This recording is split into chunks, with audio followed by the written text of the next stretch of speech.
എനിക്ക് രക്ഷപ്പെടാൻ എന്തെങ്കിലും ഒന്ന് മതി. എൻ്റെ പ്രിയപ്പെട്ടവരോട് ഞാൻ പറയുന്നു, മക്കളെയും ഭാര്യയെയും കരുതിയിരുന്നിട്ട് കാര്യമൊന്നുമില്ലടോ. സ്വന്തം എന്തെങ്കിലും ചെയ്തു വെക്ക്. നിങ്ങളുടെ നാട്ടിൽ അൽഹംദുലില്ലാഹ് മദ്രസയുമായി ബന്ധപ്പെട്ട പ്രവർത്തനങ്ങൾ തുടങ്ങാൻ പോകുകയാണ്. പള്ളിയിലെ ആകെ 130 പേരുണ്ട്. പള്ളിയിലെ ഉസ്താദിൻ്റെ ശമ്പളം തന്നെ കൊടുക്കാൻ പറ്റാതെ വളരെ പ്രയാസത്തിൽ കഴിയുന്ന ആ സമയത്താണ് അൽഹംദുലില്ലാഹ് ഇങ്ങനെ ഒരു നല്ല ലക്ഷ്യം. ഇൻഷാ അല്ലാഹ് എൻ്റെ പ്രിയപ്പെട്ടവരോട് ഞാൻ പറയുന്നു, മദ്രസയിൽ രാവിലെ ഒരു ഫാത്തിഹ ഓതും. രാവിലെ പഠിക്കാൻ തുടങ്ങുന്നതിന് മുമ്പ് ഒരു ഫാത്തിഹ ഓതും. പിരിയുമ്പോൾ 3 സ്വലാത്ത് പറയും.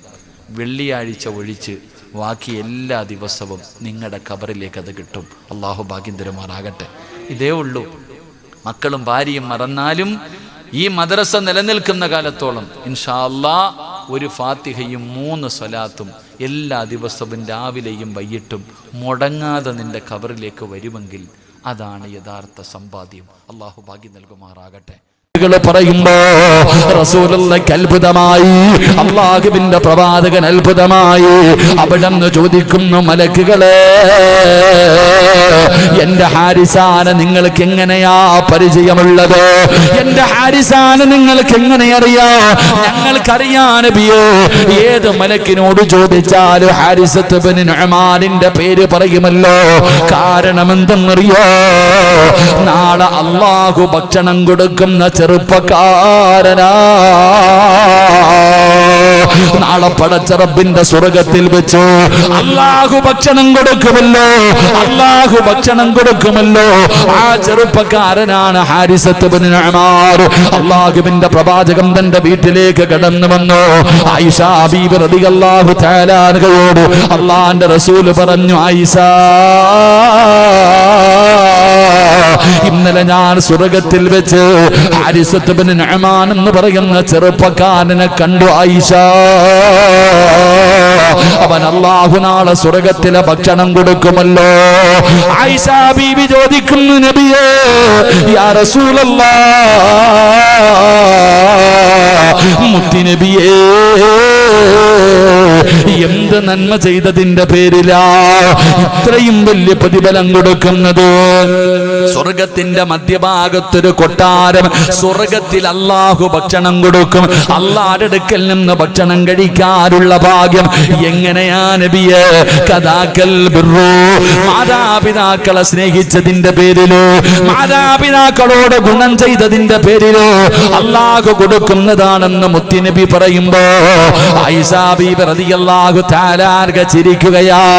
യാ റസൂലല്ലാഹ്, എനിക്കെന്റെ ഉമ്മാനെയും ഉപ്പാനെയും വല്ലാത്ത സ്നേഹമാ. എന്റെ ഉപ്പാനെയും ഉമ്മാനെയും എനിക്ക് വല്ലാത്ത സ്നേഹമാ. അതുകൊണ്ട് എനിക്കും കിട്ടുമല്ലോ, എനിക്കും കിട്ടുമല്ലോ. ഇല്ല ആയിഷ, ഇല്ല ആയിഷ, ഇത് കിട്ടാനുള്ള കാരണം ആ ചെറുപ്പക്കാരന് 4 ഗുണങ്ങളുണ്ടായിരുന്നു. 4 ഗുണങ്ങളുണ്ടായിരുന്നു. അതിലെ ഒന്നാമത്തെ ഗുണമെന്തെന്നറിയുമോ? ഹാരിസ റളിയല്ലാഹു തആല അൻഹു സ്വന്തം കൈകൊണ്ട് ഉമ്മയ്ക്ക് ഭക്ഷണം വാരിക്കൊടുക്കുമായിരുന്നു. സ്വന്തം കൈകൊണ്ട് ഉമ്മയ്ക്ക് ഭക്ഷണം വാരിക്കൊടുക്കും. അതിന് കൊടുത്ത പ്രതിഫലം സ്വർഗത്തിന്റെ മധ്യഭാഗത്തൊരു വീടും അല്ലാഹു ആ സ്വർഗത്തിൽ നിന്ന് ഭക്ഷണം കൊടുക്കും. അല്ലാഹു ഭാഗ്യം തരുമാറാകട്ടെ. ഉമ്മയ്ക്ക് ഭക്ഷണം വാരിക്കൊടുത്ത, വാപ്പയ്ക്ക് ഭക്ഷണം വാരിക്കൊടുത്ത നാളെ അല്ലാഹു നിനക്ക് സ്വർഗത്തിലെ ഭക്ഷണം തരും. അല്ലാഹു ഈമാൻ നൽകുമാറാകട്ടെ. അല്ലാഹു ഭാഗ്യം നൽകുമാറാകട്ടെ. എൻ്റെ പ്രിയപ്പെട്ട സഹോദരങ്ങളെ, നമ്മൾ കൊടുക്കൂല. ഉമ്മായ്ക്കും വാപ്പായ്ക്കും കൊടുക്കാൻ നീ പോയിട്ട് എത്ര കാലമായി? കെട്ടിയവൻ്റെ വീട്ടിൽ കിടക്കല്ലേ? നിനക്ക് ഭർത്താവും മക്കളും മാത്രം മതിയല്ലോ. നിന്നെ കെട്ടിച്ച് വിട്ട് കഴിഞ്ഞാൽ പോയല്ലോ ഉമ്മായും ഉപ്പായും. സമയമില്ലല്ലോ. നമുക്ക് റമദാൻ വരുന്നു, ആരാപ്പ പോവാ? ഇവിടെ ഉമ്മാൻ്റെ പ്രതിഫലം അറിയും. ഉമ്മ ആരെന്നറിയോ? മഹാനായ നബിയുന റസൂലുള്ളാഹി സ്വല്ലല്ലാഹു അലൈഹി വസല്ലമ തങ്ങൾ പറയുകയാ, എൻ്റെ പ്രിയപ്പെട്ട സഹോദരങ്ങളെ, ജുറൈജ് എന്ന് പറയുന്ന ഒരു ചെറുപ്പക്കാരനുണ്ടായിരുന്നു. ഉമ്മായുമായിട്ട് വല്ലാത്ത ബന്ധമാ ജുറൈജിന്. ജുറൈജ് ഉമ്മാനോട് ചോദിച്ചു, ഉമ്മ, എപ്പോഴും വീട്ടിൽ നിൽക്കുന്നത് കാരണം എനിക്ക് ഇബാദത്ത് ചെയ്യാൻ പറ്റണില്ല ഉമ്മ. എനിക്ക് നിസ്കരിക്കാനൊന്നും പറ്റുന്നില്ല. ഞാൻ ഒറ്റയ്ക്ക് എവിടെങ്കിലും പോയി ഇരുന്നിട്ട് ഇബാദത്ത് ചെയ്തോട്ടെ. ഉമ്മ പറഞ്ഞു, പോ മോനെ. ജുറൈജ് റളിയല്ലാഹു തആല അൻഹു അങ്ങനെ ഒറ്റയ്ക്കൊരു വീട് കെട്ടി, ഒരു ചെറിയ തമ്പ് കെട്ടിയിട്ട് ജുറൈജ് തങ്ങൾ നിസ്കാരവാ. രാവും പകൽ ഇബാദത്ത്, രാവിലെ നോമ്പ്, രാത്രി ഇബാദത്ത്, എപ്പോഴും ഇബാദത്ത്. അപ്പൊ ഉമ്മ ഇങ്ങനെ വിചാരിച്ചു, കുറേ ദിവസമായല്ലോ മോനെ ജുറൈജിനെ കണ്ടിട്ട്, ഒന്ന് കാണാൻ പോയി. ഉമ്മ വലിയ ആഗ്രഹത്തോടെ ജുറൈജിന്റെ വീടിന്റെ മുന്നിൽ പോയിട്ട് വിളിച്ചു, മോനെ ജുറൈജേ. ജുറൈജ് റളിയല്ലാഹു തആല അൻഹു നിസ്കരിച്ചു കൊണ്ടിരിക്കുകയാണ്. ജുറൈജ് റളിയല്ലാഹു തആല അൻഹു നിസ്കരിച്ചു കൊണ്ടിരിക്കുക. ഉമ്മ വിളിച്ചു, മോനെ ജുറൈജേ. ജുറൈജ് വിചാരിച്ചു നിസ്കാരം കഴിഞ്ഞിട്ട് ഉമ്മാനോട് ചോദിക്കാം. എടോ, ഒരു കാര്യം മനസ്സിലാക്കുക, ഉമ്മയുടെ വില അറിയണമെങ്കിൽ പഠിച്ചോ. ഞാൻ അള്ളാഹുവിൻ്റെ മുന്നിൽ നിസ്കരിക്കാൻ കൈകെട്ടി സുന്നത്ത് നിസ്കരിച്ചുകൊണ്ടിരിക്കുക. ഞാൻ എൻ്റെ വീട്ടിലകത്ത് വെച്ച് ഞാനിങ്ങനെ നിസ്കരിച്ചു കൊണ്ടിരിക്കുക, സുന്നത്ത് നമസ്കരിക്കാൻ വേണ്ടി കൈകെട്ടി. ഈ കെട്ടിയിരിക്കുന്ന കൈ പിന്നെ അടിക്കാൻ പാടില്ല. ഈ കെട്ടിയിരിക്കുന്ന കൈ എന്തു വന്നാലും അടിക്കാൻ പാടില്ല. അങ്ങനെയാണല്ലോ നിയമം. ഞാനിങ്ങനെ നിസ്കരിച്ചുകൊണ്ടിരിക്കുമ്പോൾ 2 റക്അത്ത് കഴിഞ്ഞ് 3-ാമത്തെ റക്അത്തിൽ ഇങ്ങനെ നിൽക്കുമ്പോൾ എൻ്റെ ഉമ്മ വീടിൻ്റെ വെളിയിൽ വന്നിട്ട് വിളിച്ചു, മോനെ സിറാജേന്ന്. എൻ്റെ ഉമ്മ ഉണ്ടല്ലോ, ഞാൻ അള്ളാഹുവിൻ്റെ മുന്നിൽ നമസ്കരിച്ചു കൊണ്ടിരിക്കുന്ന സമയം എൻ്റെ ഉമ്മ വന്നിട്ട് വിളിച്ചു, മോനെ സിറാജേ എന്ന് വിളിച്ച ഈ കെട്ടിയിരിക്കുന്ന കൈ അഴിച്ചിട്ടിട്ട് എന്തേ ഉമ്മ എന്ന് ചോദിക്കണമെന്ന് ആദരവായ പ്രവാചകൻ നബി മുഹമ്മദ് മുസ്തഫ. അള്ളാടെ മുന്നിൽ കെട്ടിയിരിക്കുന്ന കൈ അഴിച്ചിട്ട് ചോദിക്കണം എന്തേന്ന്, അല്ലാതെ നിസ്കരിക്കണമെന്നല്ല. ഉമ്മ വിളിച്ച അവിടെ കിടന്ന് വിളിക്കട്ടെ, ഞാൻ നിസ്കരിക്കാന്നല്ല. ഈ ജുറൈജ് എന്ന് പറയുന്ന ചെറുപ്പക്കാരെന്ത് വിചാരിച്ചു, നിസ്കരിച്ചിട്ട് വിളി കേൾക്കാന്ന്. ഉമ്മ കാത്തു നിന്നിട്ട് തിരിച്ചുപോയി. പിന്നെയും വന്നു, വിളിച്ചു, മോനെ ജുറൈജെ. അപ്പോഴും നിസ്കാരം, അവൻ്റെ ഒടുക്കത്തെ നിസ്കാരം. അപ്പോഴും നിസ്കാരം. ഉമ്മ വിളിച്ചു, മോനെ ജുറൈജെ. പരിഗണിക്കുന്നില്ല. ഉമ്മ പോയി. 3-ാമതും വന്നു, മോനെ ജുറൈജെ. അപ്പോഴും നിസ്കാരം. അപ്പൊ ഉമ്മയുടെ മനസ്സ് വേദനിച്ചു. പെണ്ണുമ്പിള്ളയുടെ കൂടെ മണിയറയ്ക്കകത്ത് ഇരുന്നതല്ല, നീയൊക്കെ കേൾക്കണം കേട്ടോ. പെണ്ണുമ്പിള്ളയുടെ കൂടെ ഇരുന്നതല്ല. ഉമ്മ ജുറൈജിനെ വിളിച്ചു, മോനെ ജുറൈജെ. ജുറൈജ് വിളി കേൾക്കാതെ വന്നപ്പോ ഉമ്മയുടെ മനസ്സ് വേദനിപ്പിച്ചു. ഒരൊറ്റ വാക്കങ്ങ് പറഞ്ഞു, അല്ലാഹുവേ ഇവനെ നാണം കെടുത്താതെ നീ മരിപ്പിക്കല്ലേ അല്ലാ. ഒറ്റ വാക്കേ പറഞ്ഞുള്ളൂ, അല്ലാഹുവേ ഇവനെ നാണം കെടുത്താതെ നീ മരിപ്പിക്കരുത്. ഒരൊറ്റ വാക്ക് ഉമ്മ അങ്ങ് പറഞ്ഞു. ജുറൈജ് ഇതൊന്നും പറഞ്ഞില്ല, ഉമ്മ പറഞ്ഞിട്ടങ്ങ് പോയി. എൻ്റെ പ്രിയപ്പെട്ട സഹോദരങ്ങളെ, ജുറൈജ് നാട്ടുകാരൊക്കെ ബഹുമാനിക്കും, ആദരിക്കും. ജുറൈജ് എപ്പോഴും നിസ്കാരവും നോമ്പുവാണ്. അപ്പോൾ ഒരു പെണ്ണുണ്ട്, ജുറൈജിന് വലിയ ഇഷ്ടമായി. ഈ പെണ്ണിന്, ഈ പെണ്ണ് എന്തൊക്കെ ചെയ്ത് നോക്കിയിട്ടും ജുറൈജിനെ വളയ്ക്കാൻ പറ്റുന്നില്ല. അവസാനം ചരിത്രം പറയുന്നു, ഈ പെണ്ണ് ജുറൈജിൻ്റെ റൂമിൻ്റെ അകത്ത് കയറി വരും, എന്നിട്ട് ഉടുതുണി ഉരിഞ്ഞു കാണിക്കും. ജുറൈജ് നിസ്കരിച്ചു കൊണ്ടിരിക്കുമ്പോൾ ജുറൈജിൻ്റെ വീടിനകത്ത് കയറി വന്നിട്ട് തുണി ഉരിഞ്ഞു കാണിക്കും. എന്നാലും ജുറൈജ് അനങ്ങൂല. പക്ഷെ ഈ പെണ്ണിങ്ങനെ വരുന്നതും പോകുന്നതും നാട്ടുകാർ കണ്ടു. ഈ പെണ്ണിങ്ങനെ വരുന്നതും പോകുന്നതും നാട്ടുകാർ കണ്ടു. എന്റെ പ്രിയമുള്ള സഹോദരങ്ങളെ, മാസങ്ങൾ കഴിഞ്ഞു. ഒരു ദിവസം ആ പെണ്ണൊരു കൈക്കുഞ്ഞുമായി കടന്നു വരികയാണ്. ആ പെണ്ണൊരു ചെറിയ കുഞ്ഞുമായി കടന്നു വന്നു. എന്നിട്ട് നാട്ടുകാരോട് പറഞ്ഞു, ഇതിന്റെ വാപ്പ ജുറൈജാ. നിങ്ങൾ കണ്ടില്ലേ ഞാനന്നവിടെ നിന്ന് ഇറങ്ങി പോകുന്നത്? പലരും പറഞ്ഞു, ഞങ്ങൾ കണ്ടു. അവസാനം പെണ്ണ് പറയുന്നു, എന്റെ കയ്യിലിരിക്കുന്ന കുഞ്ഞിന്റെ വാപ്പ ജുറൈജാ. അല്ലാ, പറയേണ്ടതില്ലല്ലോ, പിന്നെ തല്ലലാണല്ലോ. വീടൊക്കെ അടിച്ചു പൊളിച്ചു. നീ കള്ളനാടാ, കള്ള ഉസ്താദാടാ എന്ന് പറഞ്ഞുകൊണ്ട് സർവ്വതം തകർക്കുകയാണ്. ജുറൈജിന്റെ കുഞ്ഞാണെന്ന് പറഞ്ഞ് നാട്ടുകാർ മുഴുവനും കളിയാക്കുകയാ. എല്ലാവരുടെ മുന്നിലും നാണം കെട്ടല്ലോ. അവസാനം നാട്ടുകാർ മുഴുവനും വളഞ്ഞു. ജുറൈജിനെ തല്ലാൻ പോകുമ്പോ ജുറൈജ് റളിയല്ലാഹു തആല അൻഹു പറഞ്ഞു, എനിക്കൊരവസരം തരുമോ?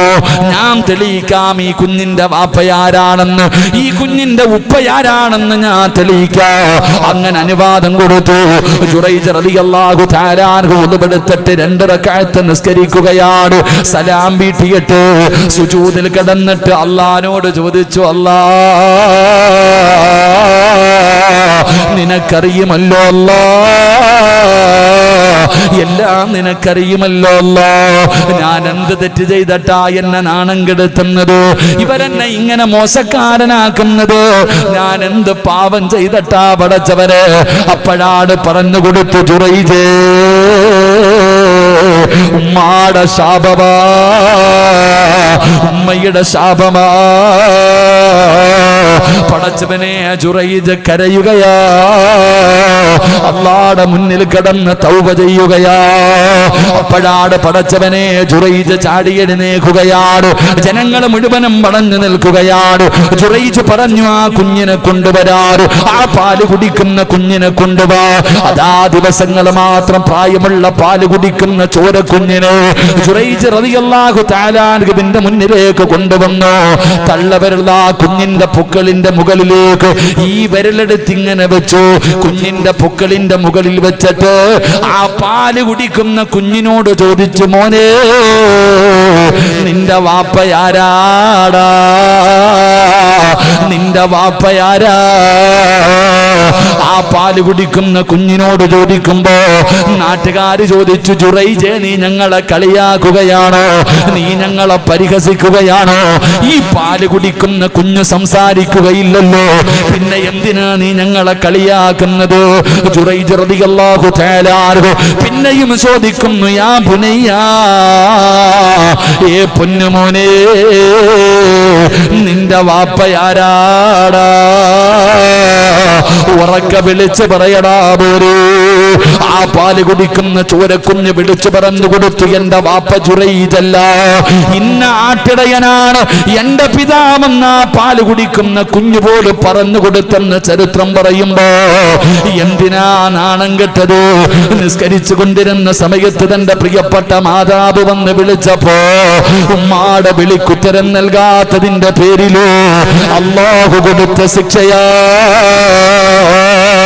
അതുകൊണ്ട് വഅദിന്റെ സദസ്സിലേക്ക് കടന്നു വന്ന പെങ്ങള്, റമളാൻ വരികയാ, ഉമ്മാനെ കാണണ്ടോ, ഉപ്പാനെ കാണണ്ടോ, പോയി പൊരുത്തം ചോദിക്കണ്ടോ, അവർക്ക് എന്തെങ്കിലുമൊക്കെ വാങ്ങിച്ചു കൊടുക്കണ്ടോ, അവരെ ഒന്ന് സ്നേഹിക്കണ്ടോ? അവര് നിന്റെ സ്വർഗവും നരകവുമാ, അവര് നിന്റെ സ്വർഗവും നരകവുമാ.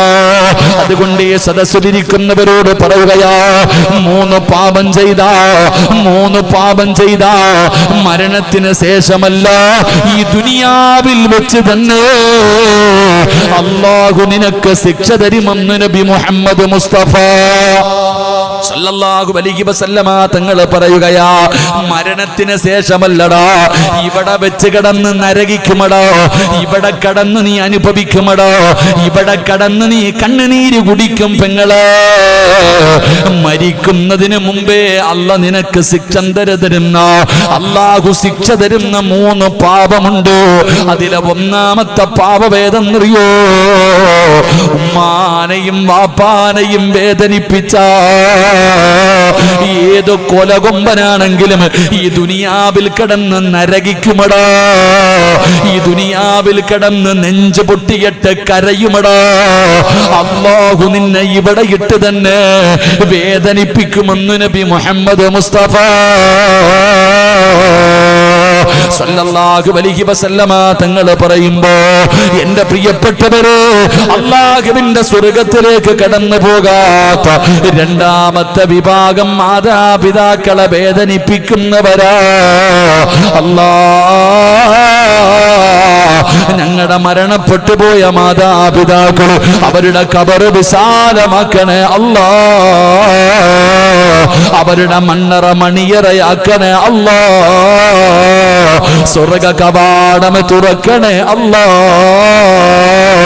പടച്ച റബ്ബേ, ജീവിക്കുന്ന ഞങ്ങളുടെ മാതാപിതാക്കൾക്ക് നീ ആഫിയത്തുള്ള ദീർഘായുസ് കൊടുക്കണേ അല്ലാ, അവരുടെ പൊരുത്തം നൽകണേ അല്ലാ. വീടിന്റെ അകത്ത് കിടന്ന് നരകിക്കുന്നത് കാണേണ്ട അവസ്ഥ വരുത്തല്ലേ അല്ലാ. സംഘാടകർ ബക്കറ്റുമായിട്ട് കടന്നു വരികയാ, ഇത് നിനക്കല്ല, ഇത് നിനക്കല്ല വാപ്പാ, പെങ്ങളെ നിനക്കല്ല പൊന്നുമോള്, നിനക്ക് ജന്മം നൽകിയ നിന്റെ പിതാവുണ്ടല്ലോ, നൊന്ത് പ്രസവിച്ച ഉമ്മയുണ്ടല്ലോ, പലരും ഖബറിനകത്തല്ലേ. നിന്റെ മാതാപിതാക്കൾക്ക് വേണ്ടി ഒരു സദഖ കൊടുക്കോ, പടച്ചവരെ മരണപ്പെട്ടവർക്ക് വേണ്ടി കൊടുക്കോ, അല്ലെങ്കിൽ ജീവിച്ചിരിപ്പുണ്ടല്ലോ അല്ലാ എന്റെ ഉപ്പാന അറുത്ത് മുറിക്കല്ലേ അല്ലാ, ദുനിയാവിലിട്ട് നരകിപ്പിക്കല്ലേ അല്ലാ, അവരുടെ പൊരുത്തം തരണേ അല്ലാ, അവരുടെ കാൽച്ചുവട്ടിൽ കിടക്കുന്ന സ്വർഗ്ഗം തരണേ അല്ലാ എന്ന നീയത്തോടെ ഒരു സദക്ക എടുത്തോ. ഇത് നിന്റെ വാപ്പയ്ക്കാ, ഇത് നിന്റെ ഉമ്മയ്ക്കാ. കൈകട്ടിയിരിക്കുന്നവര്, കൊടുക്കാൻ മനസ്സില്ലാത്തവന്, നാളെ നിന്റെ മക്കളും ഇത് തന്നെ ചെയ്യുമെന്ന് ആദരവായ പ്രവാചകൻ നബി മുഹമ്മദ് മുസ്തഫ. ഇന്ന് നീ നിന്റെ കയ്യിലുള്ളത് നിന്റെ ഉപ്പായിക്കും ഉമ്മായിക്കും കൊടുത്താ നാളെ പള്ളിക്കുഴി കിടക്കുമ്പോ നിന്റെ മക്കളും കൊടുക്കും. ഇന്ന് കെട്ടിയിരുന്ന ഈ കൊടുത്തതേ നിനക്കും തിരിച്ചു കിട്ടൂ. അള്ളാഹു കാക്കുമാറാകട്ടെ. ഇതേ ബക്കറ്റില്ലേ, ബക്കറ്റ് വാങ്ങാൻ പോയതേ ഉള്ളൂ. അപ്പാ ബക്കറ്റിന് ഓറ ചങ്ങാതി. ഇൻഷാ അല്ലാഹ് പാപ്പായ്ക്കും ഉമ്മായ്ക്കും വേണ്ടി ഒരു സദക്ക, നിങ്ങൾക്ക് വേണ്ടിയല്ല, നിങ്ങൾക്ക് വേണ്ടി നിങ്ങൾ കൊടുക്കണ്ട. ഇന്ന് നിങ്ങൾ ഉപ്പായ്ക്കും ഉമ്മായ്ക്കും കൊടുത്താ നിന്റെ മക്കൾ നാളെ നിന്നോട് കരുണ കാണിക്കും. കെട്ടിയിരുന്ന വല്ലാഹി നാളെ നിന്റെ മക്കളും നിന്നോട് ഇതന്നെ കാണിക്കും. അള്ളാഹു കാക്കുമാറാകട്ടെ. 3 സ്വലാത്ത് പെട്ടെന്ന് ബക്കറ്റിട്ട്. സ്വല്ലല്ലാഹു അലാ മുഹമ്മദ്.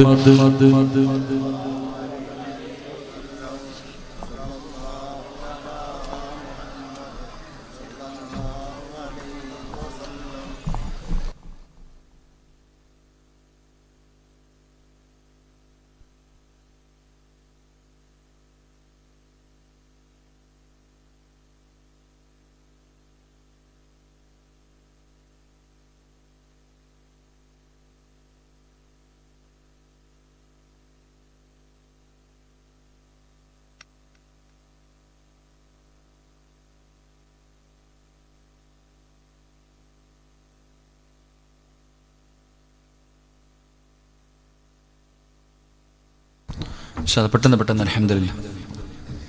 പിന്നെ കൊടുത്താൽ മതി. നല്ല തണുപ്പുണ്ട് കേട്ടാ ഷാദല്ലേ, തണുപ്പില്ലേ? ഷാക്ക് നാളെ ഉംറയ്ക്ക് പോകേണ്ടതല്ലേ. ശബ്ദം അല്ലാഹു നമുക്ക് നല്ല ആഫിയത്തും ദീർഘായുസ്സും നൽകുമാറാകട്ടെ. പോക്കറ്റിൽ കൈയിട്ടോ, ഇല്ലെങ്കിൽ നാളെ മക്കൾ ഇതന്നെ ചെയ്യത്തുള്ളൂ. അള്ളാഹു തന്നതിൽ നിന്ന് കൊടുത്താൽ നിനക്ക് റബ്ബ് തിരിച്ചു തരും, ഇല്ലെങ്കിൽ അള്ളാഹു കാക്കുമാറാകട്ടെ. ഈ മസിനപിടുത്തം നാളെ നിൻ്റെ മക്കളും നടത്തും. അള്ളാഹു കാക്കുമാറാകട്ടെ. എന്തേ പൊട്ടെന്ന് പൊക്കോ. ഇൻഷാ ബക്കറ്റ് കൊണ്ടുപോകണവരാരാ? ബക്കറ്റ് ആണുങ്ങൾക്ക് ബക്കറ്റില്ലേ? എന്താ പെണ്ണ് കൊണ്ടുപോ. നിനക്ക് സ്വർഗത്തിൽ പോണോ? സ്വർഗത്തിൽ പോണോ? എല്ലാത്തിൻ്റെ മുന്നിൽ പോയി നിൽക്ക്, ഓടരുത്. നിനക്ക് വീട് കെട്ടാനൊന്നും അല്ലല്ലോ. എല്ലാ എണ്ണത്തിൻ്റെ മുമ്പിൽ നിന്ന് പൈസ മേടിച്ചിട്ട് പോയാൽ മതി. താത്താമാർക്ക് സ്പീഡ് കൂടുന്നു. ബക്കറ്റ് കൊണ്ടുപോകണ താത്ത, നിനക്ക് സ്വർഗത്തിൽ പോകാൻ കിട്ടിയിരിക്കണ അവസരം സമാധാനത്തിൽ നിന്ന് വേടിയിര്. പൈസ ഇല്ലാത്തവരോട് സ്വർണ്ണം ഇട്ടോടാൻ പറ. ആ വാങ്ങി തന്നത് നിന്റെ വാപ്പയല്ലേ? നിനക്ക് സ്വർണം വാങ്ങി തന്ന നിന്റെ ഉപ്പയല്ലേ, നിന്റെ ഉമ്മയല്ലേ? ഇല്ല, ബക്കറ്റ് കൊണ്ടുപോടാ ചങ്ങാതി. ഇൻഷാ അല്ലാഹ് മേടിച്ചു. അൽഹംദുലില്ലാ. അള്ളാഹു കബൂലാക്കുമാർ. പെട്ടെന്ന് പെട്ടോ കൊണ്ടുപോ. അള്ളാഹു സ്വീകരിക്കുമാറാകട്ടെ. എൻ്റെ പ്രിയപ്പെട്ട സഹോദരങ്ങളെ, 3 ഞാൻ എൻ്റെ വിഷയത്തിലേക്ക് വരുന്നതേ ഉള്ളൂ. 3ാമത്തെ കാര്യം, അള്ളാഹുവിന്റെ പ്രവാചകൻ പറയുകയാ, സ്വർഗത്തിലേക്ക് കടന്നു പോകാത്ത 3ാമത്തെ വിഭാഗമാരാ? അള്ളാഹുവിന്റെ സ്വർഗം ഹറാമാക്കപ്പെട്ട 3ാമത്തെ മനുഷ്യനാരെന്നറിയോ? അദ്ദയ്യോ. അള്ളാഹുവിന്റെ പ്രവാചകൻ എവിടെന്ന് പറയുന്ന 3ാമത്തെ മനുഷ്യനാരാ? തന്റെ ഭാര്യയും മക്കളും തെറ്റു ചെയ്യുന്നത് കണ്ടിട്ട്, തന്റെ ഭാര്യയും മക്കളും തെറ്റു ചെയ്യുന്നത് കണ്ടിട്ട് ആ തെറ്റിനെ പരിഗണിക്കാത്ത മനുഷ്യ, നിസാരമായി തള്ളിക്കളയുന്ന വാപ്പാ, നിന്നെ അല്ലാഹു വെറുതെ വിടൂല. പടച്ചവനെ, അല്ലാഹു നിന്നെ വെറുതെ വിടൂല.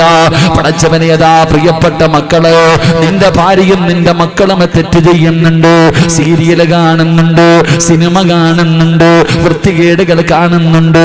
ഇത് പാപമാണെന്ന് നിനക്കറിയാ. നീ പള്ളിയിൽ മഗ്‌രിബിന് വന്ന ഇശാകടന്നേ പോകാറുള്ളൂ.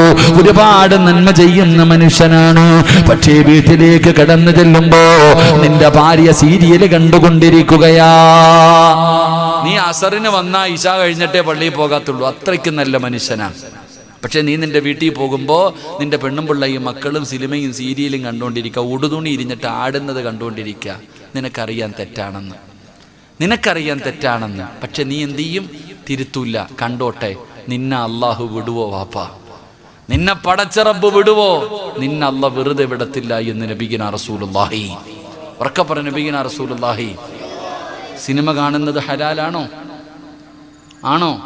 സീരിയൽ കാണുന്നത് ഹലാലാണോ? അല്ല, നിനക്കറിയാം ഹറാമാ. പക്ഷെ എന്താ കുഴപ്പമില്ല, പെണ്ണും പുള്ള തലമറയ്ക്കാതെ നടക്കുന്നു, നാട്ടുകാരെ നന്നാക്കാൻ നടക്കുക, ഓളിങ്ങനെ നടക്കണം, മിണ്ടുന്നില്ല. എടാ, നിന്റെ പൊന്നാര മക്കളെ 7 വയസ്സുള്ളവനോട് നിസ്കരിക്കാൻ കൽപ്പിക്കണം, 10 വയസ്സായിട്ട് നിസ്കരിക്കാത്തവനെ തല്ലണം. അങ്ങനെയല്ലേ നിയമം? അങ്ങനാണോ നിയമം? നിസ്കരിക്കാത്തതിൻ്റെ പേര് മക്കളെ തല്ലിയ ഏതെങ്കിലും ഒരു വാപ്പ ഉണ്ടെങ്കിൽ കൈപൊക്കിക്കുക. നിസ്കരിക്കാത്തതിൻ്റെ പേരിൽ മക്കളെ തല്ലിയ ഒരൊറ്റ ഉമ്മ ഉണ്ടെങ്കിൽ കൈപൊക്ക്. ബാക്കിയൊക്കെ ഇതാ ഗതി. സ്കൂളിൽ പോകാത്തതിൻ്റെ പേരിൽ തല്ലിയിട്ടുണ്ട്, മൊബൈൽ ചോദിച്ചിട്ട് തരാത്തതിൻ്റെ പേരിൽ തല്ലും. അള്ളാഹു ഈമാൻ തരുമാറാകട്ടെ. സ്വർഗം നിനക്കൊരുക്കി വെച്ചിരിക്കുക അല്ലാ. എൻ്റെ പ്രിയപ്പെട്ട സഹോദരങ്ങളെ, നമ്മൾ മനസ്സിലാക്കേണ്ടത് എന്തോ, എടോ ഭാര്യ, നീ പറയുന്നത് അനുസരിക്കുന്ന ഭാര്യയ്ക്ക് ചെലവിന് കൊടുക്കാവൂ. നീ നട്ടല്ലുള്ളവൻ, നാളെ നിന്നെയൊന്നും അല്ല വെറുതെ വിടത്തില്ല. ഞാൻ ഉള്ളത് കാര്യം പറയാം. എടാ, നീ പറയുന്നത് അനുസരിക്കണം നിന്റെ ഭാര്യ.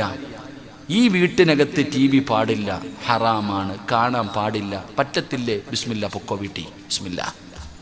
അവനാടാ ഭർത്താവ്, നട്ടലുള്ള ഭർത്താവ്. അള്ളാഹു ഈമാൻ കൊടുക്കുമാറാകട്ടെ. എടാ, ഞാൻ കെട്ടിയ പെണ്ണിനോട് ഞാൻ പറയുന്നു, ഈ വീടിൻ്റെ അകത്ത് സീരിയൽ കാണാൻ പറ്റൂല, സിനിമ കാണാൻ പറ്റൂല.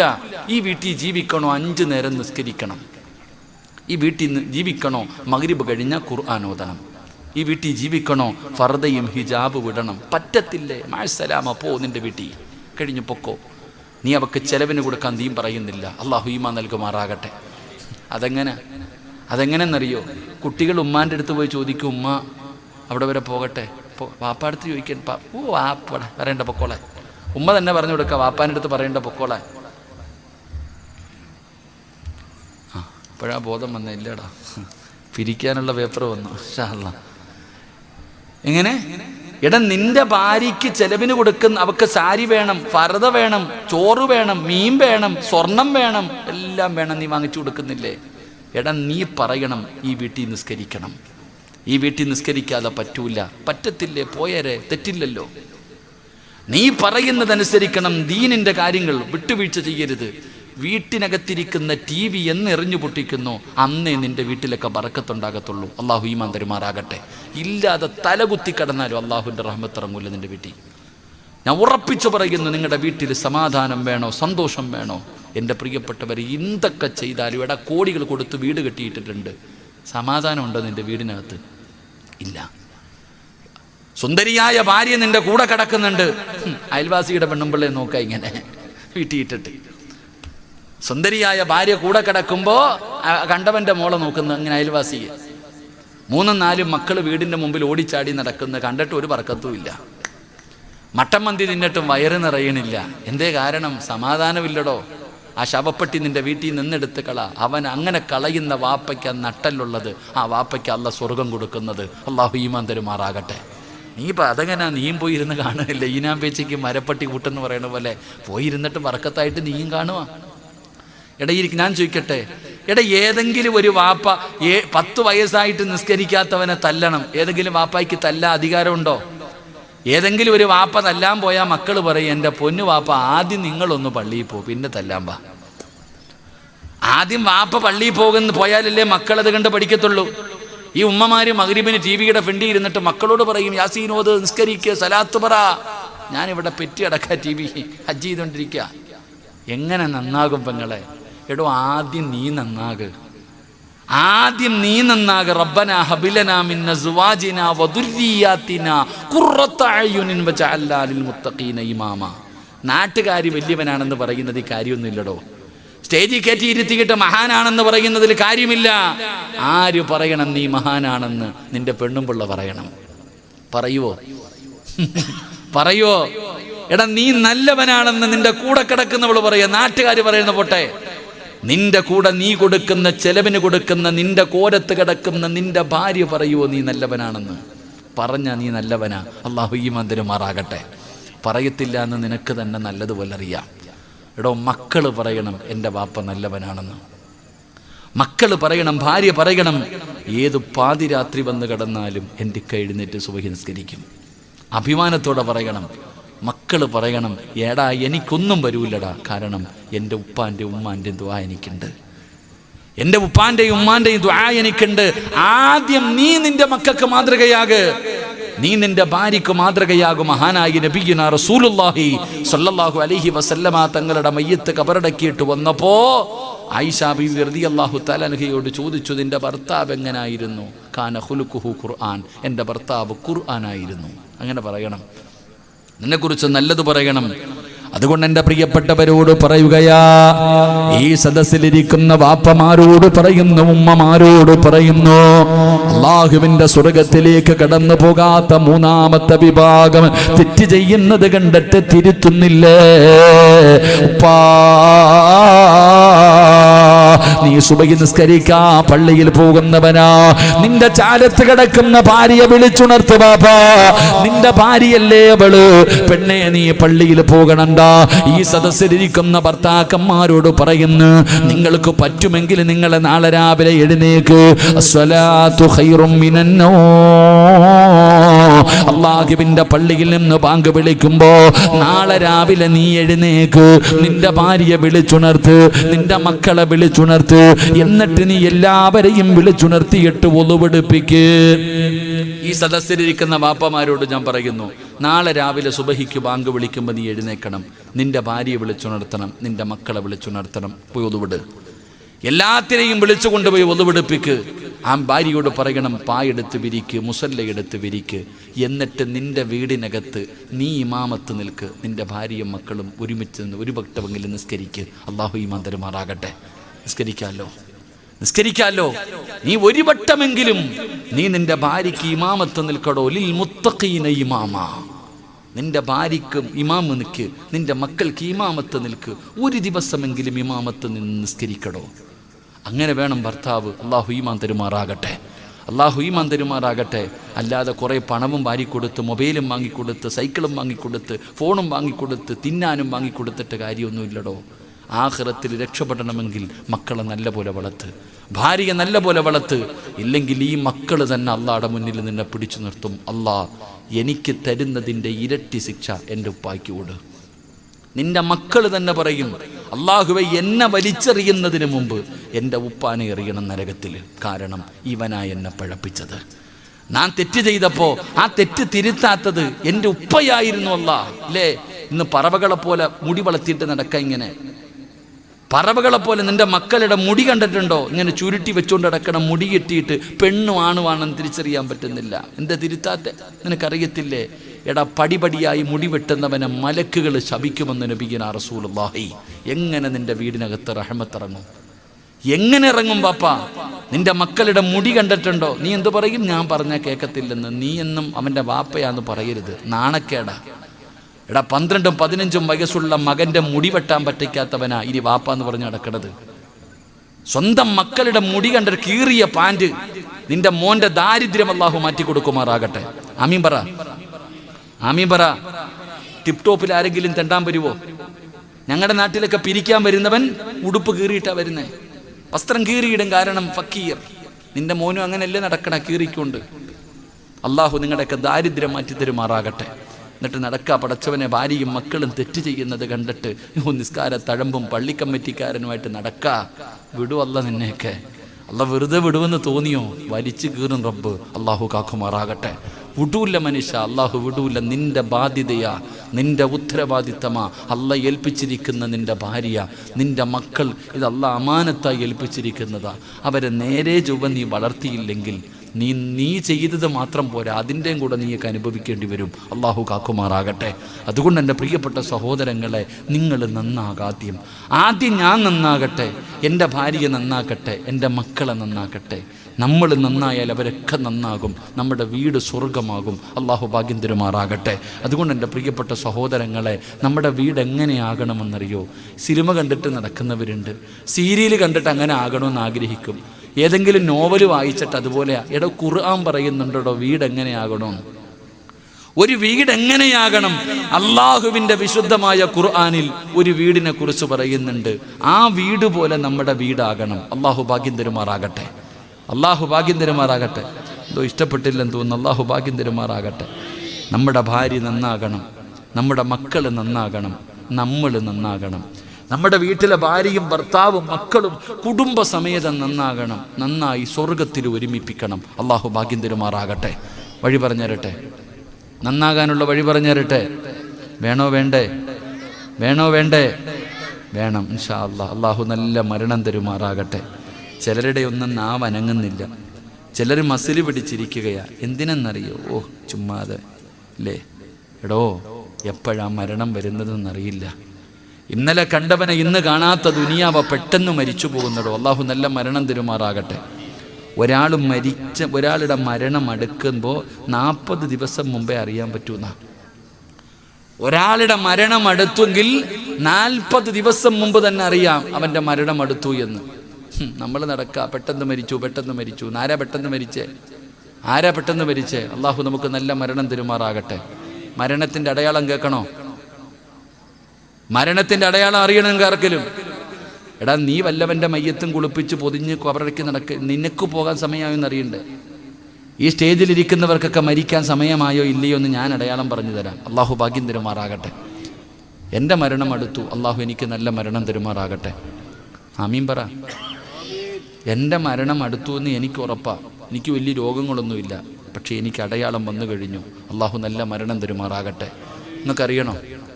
നിങ്ങൾക്കറിയണോ? കസേര എടുത്തുകൊണ്ട് ഫ്രണ്ടിൽ കയറി ബാ, ഇങ്ങോട്ട് അടുത്തിരി, ഇങ്ങോട്ട് അടുത്ത് വാ, എൻ്റെ അടുത്ത് വാ, മുഖം കാണട്ടെ. ഇനി വരുമ്പോൾ കാണാൻ പറ്റിയില്ലെങ്കിലോ വാ. ഈ ചങ്ങാതി എൻ്റെ പേപ്പറുമായിട്ട് നടക്കണേ, പെട്ടെന്ന് വാ. താത്താമാരൊക്കെ അടയാളം കേട്ടോ?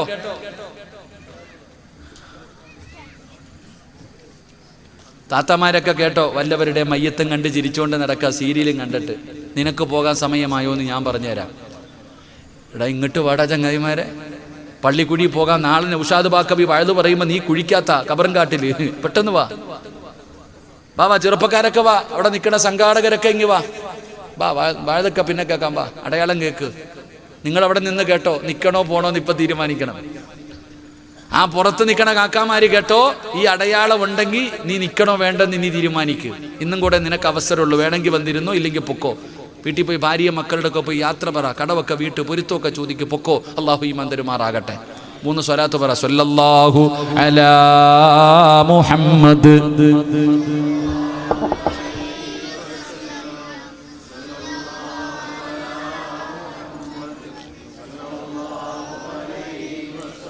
اللهم صل على محمد يا رب صل عليه وسلم. ഓടി വാ, മുണ്ടൊക്കെ താഴ്ത്തിയിട്ടിട്ട് വാ കാക്ക, നിന്റെ അടയാളം ഞാൻ പറഞ്ഞുതരാം. ബാ, അള്ളാഹു ഈമാൻ തരുമാറാകട്ടെ. അവിടെ നിൽക്കണ എല്ലാ പെണ്ണുങ്ങളൊക്കെ കേട്ടല്ലോ, സഹോദരിമാരെല്ലാവരും കേട്ടോ.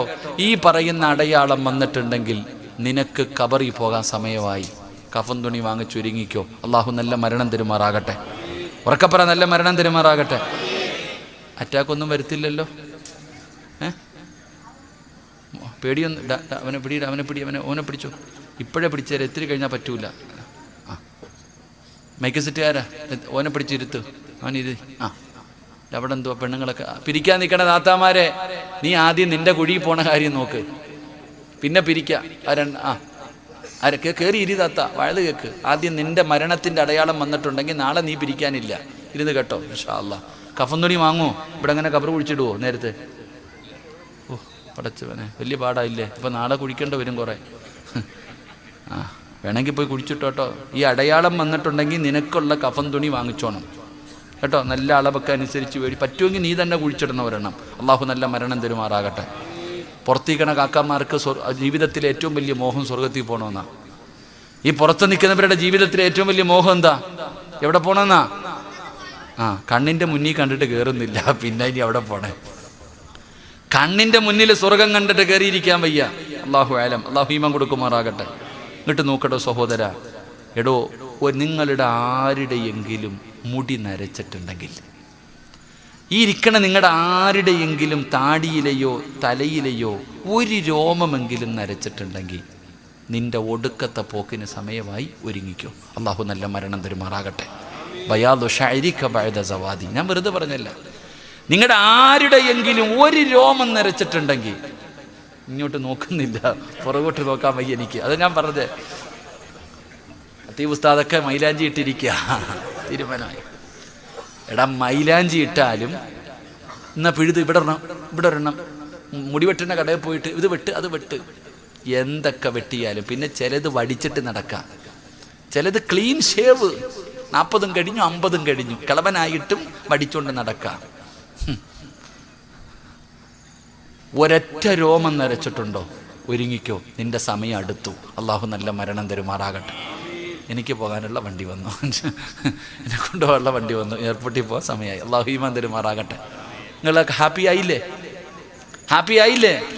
വല്ലാഹി സത്യം, ഒരു രോമം നരച്ചിട്ടുണ്ടോ? ഞാൻ പറഞ്ഞതല്ല, മഹാനായ സയ്യിദുന ഉമർ ഇബ്നുൽ ഖത്താബ് റളിയല്ലാഹു അൻഹു ജോലിക്ക് നിർത്തിയ ഒരാളെ എന്തിനെന്നറിയോ? മരിക്കൂന്ന് പറയാൻ വേണ്ടി മാത്രം, മരിക്കുമെന്ന് പറയാൻ വേണ്ടി മാത്രം ഒരാളെ കൂടെ നിർത്തി. ഒരു ദിവസം വിളിച്ചിട്ട് പറഞ്ഞു, നിന്നെ പിരിച്ചുവിട്ടിരിക്കണം, പൊക്കോളെ. അപ്പം ആ മനുഷ്യൻ ചോദിച്ചു, ഞാൻ എന്ത് തെറ്റ് ചെയ്തിട്ട് എന്നെ പിരിച്ചുവിടണേ?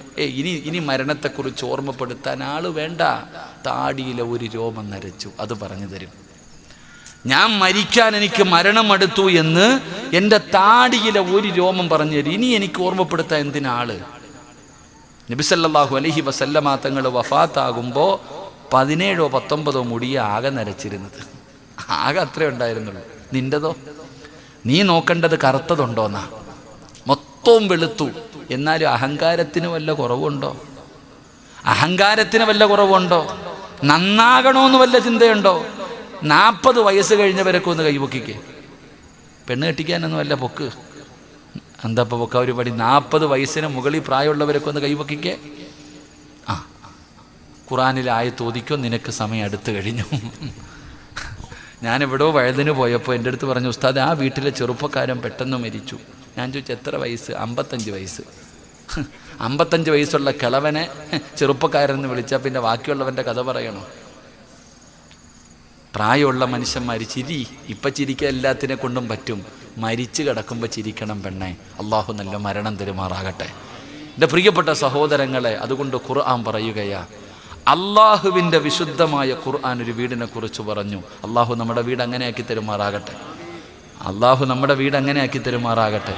എൻ്റെ പ്രിയപ്പെട്ട സഹോദരങ്ങളെ, ഞാൻ നിങ്ങളോട് പറയുന്നത്, സന്തോഷവും സമാധാനമുള്ളൊരു ജീവിതം നമുക്ക് വേണം. അള്ളാഹു തന്ന ആയുസ് ഇങ്ങനെ വഴക്കൂടിയും ബഹളം വെച്ചും രാഷ്ട്രീയക്കാരന് കൊടുത്ത് സംഘടനകൾക്ക് കൊടുത്ത് കളയാനുള്ളതല്ല സഹോദര. അള്ളാഹു തന്നിരിക്കുന്ന ആയുസ് ജീവിതത്തിൽ എന്തെങ്കിലും ഒന്ന് ചെയ്യടോ. എപ്പോഴാണ് മരണം വരുന്നറിയില്ലല്ലോ. കുഴപ്പമൊന്നുമില്ലല്ലോ. ഒന്നും പറ്റിയില്ലല്ലോടാ മോനെ, കുഴപ്പമില്ല, നീ രക്ഷപ്പെട്ടു കേട്ടോ. എന്തോ ഒരു ഷെറുണ്ടായിരുന്നത് പോയി കിട്ടി. ഓൻ എന്തുണ്ടായിരുന്നത് പോയി കിട്ടി. അള്ളാഹു അവനെ ദുനിയാവിലെ ആഖിറത്തിൽ ഉപകരിക്കുന്ന സന്താനത്തിൽ പെടുത്തുമാറാകട്ടെ. എൻ്റെ പ്രിയപ്പെട്ട സഹോദരങ്ങളെ, എപ്പോഴെങ്ങനാ വരണമെന്ന് അറിയില്ലടോ. ഇന്നലെ കണ്ടവനെ ഇന്ന് കാണാത്ത ദുനിയാവ്. ഇന്നലെ കാസർഗോഡ് മഞ്ചേശ്വരത്ത് 1.5 വയസ്സുള്ള ഒരു കുട്ടി. ഇന്നലെ ആ കുട്ടിക്ക് കിഡ്നിയുടെ 1 മാസമായിട്ട് ആ കുട്ടിക്ക് പനി മാറാതെ വന്നപ്പോൾ ഡോക്ടർ ടെസ്റ്റ് ചെയ്യാൻ പറഞ്ഞു. ടെസ്റ്റ് ചെയ്തു, ക്യാൻസർ കിഡ്നിയുടെ മുകളിൽ. 1.5 വയസ്സേ ഉള്ളൂ. ഇന്നലെ ആ കുട്ടിയുടെ റിസൾട്ട് വന്നു. ഞാനും പോയിരുന്നു മംഗലാപുരത്ത് വാങ്ങാൻ. ആ ഡോക്ടർ വരച്ച് കാണിച്ച പേപ്പർ എടുത്ത് ഞാൻ നോക്കി. സുബ്ഹാനല്ലാഹ്, 1.5 വയസ്സേ ഉള്ളൂ. കരയുകയാ കിടന്നിട്ട്. 1.5 വയസ്സുള്ള കുട്ടിക്ക് ക്യാൻസർ രോഗം. നിങ്ങളൊന്ന് ചിന്തിക്കടോ, എന്ത് തെറ്റ് ചെയ്ത കുട്ടി. നമ്മൾ ആലോചിക്കണം, നമ്മളിങ്ങനെ നെളിഞ്ഞടക്ക എത്രയോ പേരെ കാണുന്നു, എത്രയോ രോഗികളെ കാണുന്നു, നമുക്ക് നന്നാകാൻ തോന്നുന്നില്ല. ഇവിടെ റമദാൻ എടുത്തടോ. ഒരു 2-3 ദിവസം കഴിഞ്ഞാൽ റമദാൻ വരികയാ. ആരാ ഒരുങ്ങിയത്? റജബുൻ ഷഹുറുല്ല വശഅബാനു ഷഹരി. 2 മാസം മുമ്പ് പള്ളിയിലെ ഉസ്താദ് ദുആ ചെയ്യാൻ തുടങ്ങി, അല്ലാഹുമ്മ ബാരിക് ലനാ ഫി റജബിൻ വശഅബാൻ. റമദാനിന് വേണ്ടി ഒരുങ്ങാൻ 2 മാസം മുമ്പേ ഒരുങ്ങാൻ പറഞ്ഞു. 2 ദിവസമേ ഇനി ബാക്കിയുള്ളൂ. ആരാടാ ഒരുങ്ങിയേ? ആരാ തൗബ ചെയ്തേ? ആരാ ഒന്ന് നേരെയായേ? താത്ത, റമദാനിനെ സ്വീകരിക്കാൻ നീ എന്ത് തയ്യാറെടുപ്പ് നടത്തി? നിന്റെ ഉമ്മ റജബ് മാസമാകുമ്പോഴേ ഒരുങ്ങുമായിരുന്നു. റജബ് മാസമാകുമ്പോഴേ നിന്റെ ഉമ്മ ഒരുങ്ങുമായിരുന്നു. നീ എന്തൊരുക്കമാണ് നടത്തിയത്? എന്ത് തയ്യാറെടുപ്പാണ് നടത്തിയത്? ഞാനും നിങ്ങളും എൻ്റെ പ്രിയപ്പെട്ടവർ ഒരു തയ്യാറെടുപ്പും നടത്തിയിട്ടില്ല. റമദാൻ വരട്ടെ, നോമ്പ് പിടിക്കാം. നീ ജീവിച്ചിരുന്നാലല്ലേ മനുഷ്യ പിടിക്കുക. നിനക്ക് ആരോഗ്യമുണ്ടെങ്കിലല്ലേ നീ നോമ്പ് പിടിക്കുക. എന്ത് ചിന്തിക്കാത്തത്? ഇനിയും സമയമുണ്ട്, ഇനിയും സമയമുണ്ട്. ഈ കയ്യിലെണ്ണാവുന്ന മണിക്കൂറുകൾ നിന്റെ മുന്നിലുണ്ട്. നന്നാകണമെങ്കിൽ ഇന്ന് നന്നായിക്കൊള്ളണം. അള്ളാഹു ഒരു അവസരം തരികയാ. അള്ളാഹു ഭാഗ്യം തരുമാറാകട്ടെ. നന്നാകണമെങ്കിൽ ഇത് നിന്റെ ജീവിതത്തിലെ ലാസ്റ്റ് ദിവസം. ഇത് അള്ളാഹു എനിക്കും നിങ്ങൾക്കും തരുന്ന അവസാനത്തെ ദിവസം. നന്നാകണമെങ്കിൽ ഇന്നിവിടെ ഇരുന്ന് നന്നായിക്കൊള്ളണം. ഇനി ഇവിടെ ഇരുന്നിട്ട് നിനക്ക് ഇത്രയും പറഞ്ഞിട്ടും നന്നാകാൻ പറ്റുന്നില്ലെങ്കിൽ നിന്റെ അവസാന വാക്ക് ഞാൻ പറഞ്ഞു തരാം. അള്ളാഹു ഈമാൻ തരുമാറാകട്ടെ. ഇത്രയും പറഞ്ഞിട്ടും നിനക്ക് നന്നാകാൻ തോന്നുന്നില്ലെങ്കിൽ നീ മരിക്കുന്ന സമയത്ത് എന്തു പറഞ്ഞിട്ടാ മരിക്കുന്നത് എന്ന് ഞാൻ പറഞ്ഞു തരാം. ഖുർആൻ പറയുന്നു. അള്ളാഹു ഈമാൻ നൽകുമാറാകട്ടെ. അതുകൊണ്ട് എൻ്റെ പ്രിയപ്പെട്ടവരോട് ഞാൻ പറയുന്നു, എൻ്റെ പ്രിയപ്പെട്ടവരെ, ഞാൻ എൻ്റെ പ്രിയപ്പെട്ട പിതാവ് എന്നെ ഒരുപാട് കഷ്ടപ്പെട്ട് വളർത്തിയ മനുഷ്യൻ അള്ളാഹു സ്വർഗം കൊടുക്കുമാറാകട്ടെ. ഒരു മനുഷ്യൻ രക്ഷപ്പെട്ടോ എന്ന് മനസ്സിലാകുന്നത്, ഒരു മനുഷ്യൻ വിജയിച്ചോ എന്ന് മനസ്സിലാകുന്നത് എപ്പോഴെന്നറിയുമോ? ആ മനുഷ്യൻ്റെ ഖബറിൻ്റെ ചാരത്ത് മക്കൾ പോകുന്നുണ്ടെങ്കിൽ മനസ്സിലാക്കിക്കോ അവൻ രക്ഷപ്പെട്ടു എന്ന്. മയ്യത്ത് കുളിപ്പിക്കാൻ അറിയുന്നവരൊക്കെ ഒന്ന് കൈവക്കിക്കേ.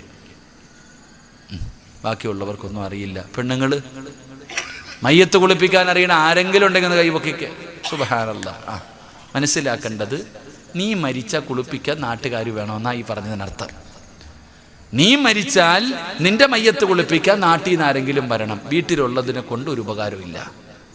3-4 പറ്റി വീട്ടിയിട്ടിട്ടുണ്ടല്ലോ. രാവിലെ മുതൽ കഷ്ടപ്പെട്ട് വെയിലത്ത് പോയി കിടന്ന് അധ്വാനിച്ചു മക്കൾക്ക് ചോറും പറയും കൊടുത്ത് വളർത്തുന്നു, ചോദിക്കുന്നതെല്ലാം കൊടുത്തു വളർത്തുന്നു. പക്ഷെ നീ മരിച്ചാൽ കുളിപ്പിക്കാൻ നാട്ടുകാർ വേണം. ഇതാ നിന്റെ ഗതികേട്. നിന്റെ മയ്യത്ത് കുളിപ്പിക്കാൻ പോലും നിന്റെ മക്കൾക്ക് അറിയത്തില്ല. അതാണ് അതിൻ്റെ സത്യം. മയ്യത്ത് നിസ്കാരം കണ്ടിട്ടുണ്ടോ? അത് പിന്നെ പറയണ്ട, പള്ളിയിലെ ഖത്തീബിൻ്റെ ജോലിയാണല്ലോ. ഏറ്റവും സങ്കടം എന്തെന്നറിയോ? നമ്മൾ മനസ്സിലാക്കേണ്ടത്, നമ്മുടെ പൈസ മതി നമ്മുടെ മക്കൾക്ക്. നമ്മുടെ ഭാര്യക്കാണെങ്കിൽ ഇതൊക്കെ മതി. അവൾ ചോദിക്കുന്നതൊക്കെ വാങ്ങിക്കൊടുത്താൽ നല്ല വാപ്പ, നല്ല ഭർത്താവ്. ഇല്ലെങ്കിലോ പോയി മരിച്ച് 3 കഷ്ടം വെള്ളത്തുണിയിൽ പൊതിഞ്ഞിട്ട് പള്ളിയിൽ കൊണ്ടുവെക്കും. എല്ലാവരും മയ്യത്ത് നിസ്കരിക്കാൻ കയറി കഴിയുമ്പോൾ പള്ളിയിലെ ഖത്തീബ് ഉസ്താദ് ചോദിക്കും, ഈ മരിച്ചു കിടക്കുന്ന മനുഷ്യൻ ആർക്കെങ്കിലും 5 നയ്യാ പൈസ തരാനുണ്ടെങ്കിൽ മക്കളുമായിട്ട് ബന്ധപ്പെടുക. എന്താ ഉസ്താദിൻ്റെ വാപ്പായ കിടക്കണത്? ഇവിടെ ആരാപ്പ പറയുക? ഇവിടെ അങ്ങനെയൊക്കെ തന്നെയല്ലേ? വല്ലവൻ്റെ മാപ്പാടെ മയ്യത്ത് കൊണ്ട് വെച്ചിട്ട് അവൻ പറയത്തില്ല. സത്യത്തിൽ ആരാ പറയേണ്ടത്? എൻ്റെ വാപ്പാടെ മയ്യത്ത് കൊണ്ട് വെച്ചിട്ട് ഞാൻ പറയണം, എഴുന്നേറ്റ് നിന്ന് ഈ കിടക്കുന്നത് എൻ്റെ വാപ്പ, ആർക്കെങ്കിലും 5 നയ്യാ പൈസ തരാനുണ്ടെങ്കിൽ ഞാനുമായി ബന്ധപ്പെടും. പറയാൻ വേണ്ടി ആരെങ്കിലും വന്നാൽ കൊടുക്കണ്ടേ? അത് പള്ളിയിലെ ഖത്തീബിനെ ഏൽപ്പിക്കും. ചോദിച്ചു വന്നാൽ പറയും അങ്ങാരോട് പോയി ചോദിക്കാൻ. ഇതാ നമ്മുടെ ഗതികേട്. മരിച്ചാൽ കടം പോലും വിട്ടൂല. പിന്നല്ലേ സദക്ക കൊടുക്കണത്? പിന്നല്ലേ സദക്ക കൊടുക്കാം? മരിച്ച കടം വിട്ടൂല. പെങ്ങളെ, നീ മരിച്ച നിന്റെ ഖബറിന്റെ ചാരത്ത് വരുമെന്ന് തോന്നുന്നുണ്ടോ നിന്റെ മോൻ?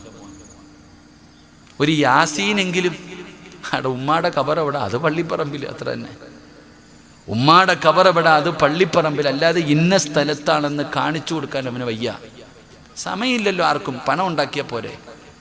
40 കഴിഞ്ഞ് പോയി. ആണ്ടൊക്കെ ആരാപ്പ നടത്തുക? ഒരു ഫാത്തിഹെങ്കിലും ഓതിയാലല്ലേ. ആണ്ടൊന്നും ഇല്ലെന്നല്ലേ ഇപ്പോൾ പറയണേ. അള്ളാഹു ഈമാൻ തരുമാറാകട്ടെ. അതുകൊണ്ട് ഞാൻ പറയുന്നു, നമ്മളൊക്കെ വട്ടപൂജ്യങ്ങളാണ് മനുഷ്യന്മാരെ. ഞാനും 3 കുട്ടികളുടെ വാപ്പയാണ്. ഞാനും പറയുന്നു, നമ്മളൊക്കെ വട്ടപൂജ്യങ്ങളാണ്. എപ്പോഴും നമ്മൾ ഈ ലോകത്ത് നിന്ന് പോകുമ്പോൾ നമുക്ക് വേണ്ടി എന്തെങ്കിലും ചെയ്തു വെക്കണം. അല്ലെങ്കിൽ ഖബറും കാട്ടി കിടന്ന് തേണ്ടേണ്ടി വരും. പലരും ഖബറിൻ്റെ അകത്ത് കിടന്ന് യാചിക്കുകയെ, അള്ളാഹു ആരെങ്കിലും ദുആ ചെയ്യണേ അല്ലാ. ഭാര്യയ്ക്കും വേണ്ട, ഭർത്താവിനും വേണ്ട, മക്കൾക്കും വേണ്ട, നാട്ടുകാർക്കും വേണ്ട, കുടുംബക്കാർക്കും വേണ്ട. ഈ ലോകത്ത് ആരെങ്കിലും എനിക്ക് ദുആ ചെയ്യണേ എന്ന് ഖബറിനകത്ത് കിടന്ന് ഖബറാളി യാചിക്കുമെന്ന് നബിയുനാ റസൂലുള്ളാഹി. അതുകൊണ്ട് എൻ്റെ പ്രിയപ്പെട്ട സഹോദരങ്ങളെ, മഹാനായ ആദരവായ പ്രവാചകൻ നബി മുഹമ്മദ് മുസ്തഫ സ്വല്ലല്ലാഹു അലൈഹി വസല്ലമ തങ്ങൾ തൻ്റെ പൊന്നുമകൾ ഫാത്തിമ ബീവി റളിയല്ലാഹു തആല അൻഹ, ഫാത്തിമ ബീവിയെ കല്യാണം കഴിച്ചു കൊടുത്തത് ഏറ്റവും പാവപ്പെട്ടവനായ, മഹർ കൊടുക്കാൻ പോലും പൈസ ഇല്ലായിരുന്നു അലിയാർ തങ്ങൾക്ക്. ഒരു വലീമ നടത്താൻ പോലും ഒന്നുമില്ലാത്ത പാവപ്പെട്ടവനായ അലിയാർ തങ്ങൾക്കാണ് തൻ്റെ മകളെ കെട്ടിച്ചു കൊടുത്തത്. ഫാത്തിമ ബീബി റളിയല്ലാഹു തആല അൻഹ വളരെ ദാരിദ്ര്യത്തിൽ, വളരെ പ്രയാസത്തിൽ അലിയാർ തങ്ങളുടെ കൂടെ ജീവിച്ചു. പെങ്ങളെ, ഇന്ന് നിൻ്റെ കയ്യിൽ ഒരുപാട് സ്വർണം കിടക്കുന്നുണ്ട്. പലരുടെയും കയ്യിൽ സ്വർണം കിടക്കുന്നത് കാണുമ്പോൾ ഫാത്തിമ ബീവിക്ക് വലിയ ആഗ്രഹമായിരുന്നു, എനിക്കൊന്ന് കിട്ടിയിരുന്നെങ്കിൽ. എനിക്കെൻ്റെ ഭർത്താവിന് വാങ്ങിത്തരാൻ എൻ്റെ ഭർത്താവിൻ്റെ കയ്യിൽ പൈസയില്ല, പാവപ്പെട്ടവനാ ഭർത്താവ്. അങ്ങനെ ഒരുപാട് കാലങ്ങൾക്ക് ശേഷം ഒരു ദിവസം അലി ഇബ്നു അബീ ത്വാലിബ് റളിയല്ലാഹു തആല അൻഹു ഒരു വള കൊണ്ടുവന്ന്, സ്വർണ്ണവള ആദ്യമായിട്ട് കല്യാണം കഴിഞ്ഞതിന് ശേഷം ആദ്യമായിട്ടൊരു സ്വർണ്ണവളയുമായിട്ട് വീട്ടിലേക്ക് കയറി വന്നു. ഫാത്തിമ ബീവിയുടെ കയ്യിലിട്ട് കൊടുത്തു. ഭയങ്കര സന്തോഷം. ഫാത്തിമ ബീവിക്ക് വല്ലാത്ത സന്തോഷം. കെട്ടിപ്പിടിച്ചു, മൊത്തം കൊടുക്കുന്നു. സ്വർണ്ണവള ഇങ്ങനെ നോക്കുകയാ. ഫാത്തിമ ബീവി ആ സ്വർണ്ണവള കിട്ടിയ സന്തോഷത്തിൽ വല്ലാതെ സന്തോഷത്തോടെ ഇരിക്കുമ്പോൾ അതാ തൻ്റെ വാപ്പ ആദരവായ പ്രവാചകൻ നബി മുഹമ്മദ് മുസ്തഫ സ്വല്ലല്ലാഹു അലൈഹി വസല്ലമ തങ്ങൾ വീട്ടിലേക്ക് വരുന്നു. ഫാത്തിമ ബീവി സ്വർണ്ണവള കാണിക്കണം വാപ്പാനെ. എൻ്റെ ഭർത്താവ് വാങ്ങിത്തന്നതാണെന്ന് പറയണ്ട, അള്ളാഹുവിൻ്റെ പ്രവാചകൻ എന്ന വാപ്പയെ കാണിക്കാൻ വേണ്ടി ഫാത്തിമ ബീബി റളിയല്ലാഹു തആല അൻഹ വീടിൻ്റെ മുന്നിൽ പോയി നിന്നിട്ട് കൈ ഇങ്ങനെ പൊക്കി പൊക്കി കാണിക്കുന്നുണ്ട് വാപ്പ കാണാൻ. കാരണം ഭർത്താവ് ആദ്യമായിട്ട് വാങ്ങിച്ചു കൊടുത്തതല്ലേ, ഉപ്പായ്ക്ക് സന്തോഷമാകാൻ. വള ഇങ്ങനെ പൊക്കി പൊക്കി ഫാത്തിമ ബീബി കാണിക്കുന്നുണ്ട്. നബി സല്ലല്ലാഹു അലൈഹി വസല്ലമ തങ്ങൾ വീടിൻ്റെ മുന്നിൽ വന്നു. ആ വള കണ്ടപ്പോൾ തിരിച്ചുപോയി. ആ വള കണ്ടപ്പോൾ മുത്തുനബി തിരിച്ചുപോയി, വീടിനകത്ത് കയറിയില്ല. ഫാത്തിമ ബീവിക്ക് വലിയ വിഷമമായി, ഫാത്തിമ ബീവിക്ക് സങ്കടമായി. ഇറങ്ങി ഓടി ഉപ്പാൻ്റെ പുറകിൽ ഓടിച്ചെന്നിട്ട് ഫാത്തിമ ബീബി റളിയല്ലാഹു തആല അൻഹ ചോദിച്ചു, എന്തേ ഉപ്പ എൻ്റെ വീട്ടിൽ കയറാത്തെ? റസൂലുള്ളാഹി തങ്ങളൊന്നും മിണ്ടിയില്ല. ഫാത്തിമ ബീബി റളിയല്ലാഹു തആല അൻഹ ചോദിച്ചു, എന്തേ വാപ്പ എന്നോട് പിണക്ക? ഞാൻ എന്ത് തെറ്റ് ചെയ്തു വാപ്പ? വീടിനകത്ത് കയറാതെ പോകുന്നല്ലോ, എന്തേ വാപ്പാടെ മുഖമൊക്കെ അങ്ങ് വാടിയല്ലോ, ചിരിച്ചു കൊണ്ടുവന്ന അങ്ങയുടെ മുഖമൊക്കെ വല്ലാതെ വാടിപ്പോയല്ലോ, എന്തേ ഉപ്പ സംഭവം? ആ സമയത്ത് നബി സല്ലല്ലാഹു അലൈഹി വസല്ലമ തങ്ങൾ പറഞ്ഞു, ഫാത്തിമ, പള്ളിയുടെ പണി നടന്നുകൊണ്ടിരിക്കുകയാ, മസ്ജിദുൻ നബവിയുടെ പണി നടന്നുകൊണ്ടിരിക്കുമ്പോൾ എൻ്റെ മോള് സ്വർണ്ണം വളയിട്ടുകൊണ്ട് നടക്കുന്നത് എങ്ങനെയാ ഫാത്തിമ? അള്ളാടെ പള്ളിയുടെ പണി നടന്നുകൊണ്ടിരിക്കുമ്പോൾ എൻ്റെ മോള് നിനക്ക് സ്വർഗത്തിൽ പോകണ്ടേ ഫാത്തിമ? നരകത്തിൽ നിന്ന് രക്ഷപ്പെടണ്ടേ ഫാത്തിമ? എൻ്റെ പ്രിയപ്പെട്ടവരെ, ഉപ്പായിക്ക് ആ വള കണ്ടത് ഇഷ്ടപ്പെട്ടില്ല. പള്ളിയുടെ പണി നടന്നുകൊണ്ടിരിക്കുമ്പോൾ തൻ്റെ പൊന്നുമകളുടെ കയ്യിലൊരു വള കിടക്കുന്നോ? അള്ളാഹുവേ, തൻ്റെ ഭർത്താവ് ആദ്യമായിട്ട് വാങ്ങിച്ചു കൊടുത്ത വള. പടച്ചവനെ, അത് നിട്ടു കൊതി പോലും തീർന്നില്ല. അള്ളാടെ പള്ളി പണി നടക്കുന്നു എന്ന് പറഞ്ഞപ്പോൾ ഫാത്തിമ ബീവി റളിയല്ലാഹു തആല അൻഹ ഊരി കൈ കൊടുത്തിട്ട് പറഞ്ഞു, നബിയെ, എനിക്ക് സ്വർഗം മതി നബിയെ, എനിക്ക് സ്വർഗം മതി, എനിക്ക് സ്വർണ്ണമൊന്നും വേണ്ട, എനിക്ക് രക്ഷപ്പെടാൻ എന്തെങ്കിലും ഒന്ന് മതി. എൻ്റെ പ്രിയപ്പെട്ടവരോട് ഞാൻ പറയുന്നു, മക്കളെയും ഭാര്യയെയും കരുതിയിരുന്നിട്ട് കാര്യമൊന്നുമില്ലടോ, സ്വന്തം എന്തെങ്കിലും ചെയ്തു വെക്ക്. നിങ്ങളുടെ നാട്ടിൽ അൽഹംദുലില്ലാ മദ്രസയുമായി ബന്ധപ്പെട്ട പ്രവർത്തനങ്ങൾ തുടങ്ങാൻ പോകുകയാണ്. പള്ളിയിലെ ആകെ 130 പേരുണ്ട്. പള്ളിയിലെ ഉസ്താദിൻ്റെ ശമ്പളം തന്നെ കൊടുക്കാൻ പറ്റാതെ വളരെ പ്രയാസത്തിൽ കഴിയുന്ന ആ സമയത്താണ് അൽഹംദുലില്ലാ ഇങ്ങനെ ഒരു നല്ല ലക്ഷ്യം. ഇൻഷാ അല്ലാഹ് എൻ്റെ പ്രിയപ്പെട്ടവരോട് ഞാൻ പറയുന്നു, മദ്രസയിൽ രാവിലെ ഒരു ഫാത്തിഹ ഓതും. രാവിലെ പഠിക്കാൻ തുടങ്ങുന്നതിന് മുമ്പ് ഒരു ഫാത്തിഹ ഓതും. പിരിയുമ്പോൾ 3 സ്വലാത്ത് പറയും. വെള്ളിയാഴ്ച ഒഴിച്ച് ബാക്കി എല്ലാ ദിവസവും നിങ്ങളുടെ ഖബറിലേക്ക് അത് കിട്ടും. അള്ളാഹു ഭാഗ്യം തരുമാറാകട്ടെ. ഇതേ ഉള്ളൂ. മക്കളും ഭാര്യയും മറന്നാലും ഈ മദ്രസ നിലനിൽക്കുന്ന കാലത്തോളം ഇൻഷാ അല്ലാഹ് ഒരു ഫാത്തിഹയും 3 സ്വലാത്തും എല്ലാ ദിവസവും രാവിലെയും വൈകിട്ടും മുടങ്ങാതെ നിന്റെ ഖബറിലേക്ക് വരുമെങ്കിൽ അതാണ് യഥാർത്ഥ സമ്പാദ്യം. അള്ളാഹു ഭാഗ്യം നൽകുമാറാകട്ടെ.